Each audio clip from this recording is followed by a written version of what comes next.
Welcome viewers, আশা করি সবাই ভালো আছেন।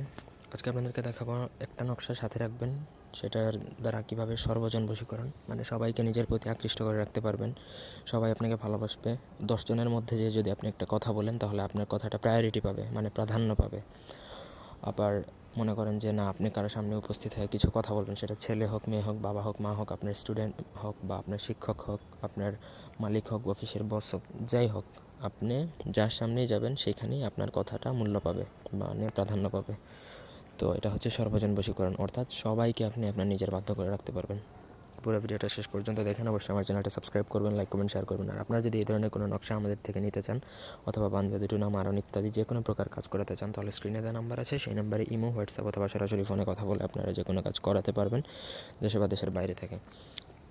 একটা কথা বলে রাখি, প্রথমত এই নকশাটা লেখার পূর্বে যারা মুসলিম ধর্মের তারা অবশ্যই পাক পবিত্র হয়ে নামাজ পড়ে নেবেন। তারপরে নামাজ পড়া শেষে 2 রাকাত নফল নামাজ পড়ে তারপরে এটা লিখবেন। এটা লেখার জন্য আর হিন্দু বা অন্য ধর্মাবলম্বী ভাই যারা আছেন, ভাই ও বোনেরা, তারা পাক পবিত্রতা মেনটেন করে তারপর এটা লিখতে পারবেন, সমস্যা নাই।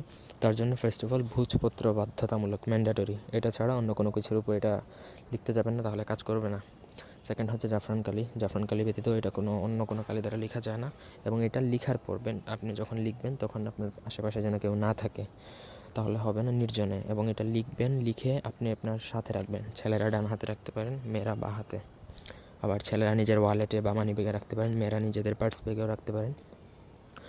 তো আপনার মোট কথা আপনার সাথে রাখতে হবে। তবে আমি কিছু জিনিস বলে রাখি, এই ধরনের সর্বজন বশীকরণ কিন্তু ততক্ষণ কাজ করবে যতক্ষণ পর্যন্ত এটা আপনি ব্যবহার করছেন সেটা কেউ না জানে। যদি কেউ জেনে যায় তাহলে এটার কার্যকর ক্ষমতা নষ্ট হয়ে যাবে। আপনি এটা ব্যবহার করতেছেন, কাউকে বলার দরকার নাই, আপনার সাথে কী আছে সেটা আপনারই। এগুলো হচ্ছে সিক্রেট বা হিডেন জিনিস, যেগুলো কখনো পাবলিক করতে নেই। পাবলিক করলে আপনারা ওইটার কার্যকর ক্ষমতাটা থাকে না। তো আশা করি বুঝতে পারছেন। এই ছিল আজকের ভিডিও, ট্রাই করে দেখতে পারেন। ধন্যবাদ।